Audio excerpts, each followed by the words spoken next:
Okay, so in this video, I'm just going to show you how to take off the confirmations. So literally when we place a trade, we always get, do you want to place the trade? So obviously I'm just going to put us onto a blank screen here so you can just see what I mean. Right, as we speak, if I were to place a trade now, right, obviously we attach the trade into the chart. And so, for instance, I buy at market, it asks me to confirm.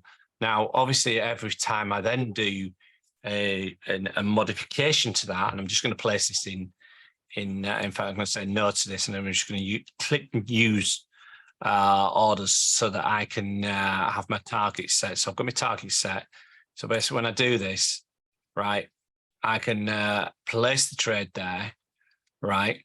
Now, the issue you've got here is if you have confirmation set on, which I don't as default, right? And obviously I've just set that to that setting, and that saves my settings, including my confirmations, right? But if you don't have your settings set up, right, then what you can do is come into this small little icon here, click confirmations, and then untick all of those.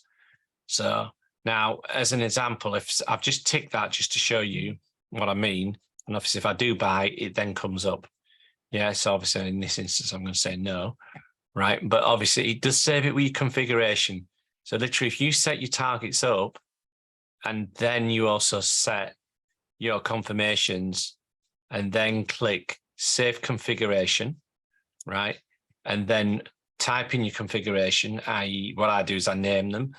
SP 500, then stop is 2 points, and then target is 5, and then micro, and then quantity 1. So literally, I then have that set up over here for your targets, and so on and so forth. I obviously adjust them on when I'm playing around testing, because we're just on the test system here. But in live mode, that's basically how I do it. But I don't have confirmation set on.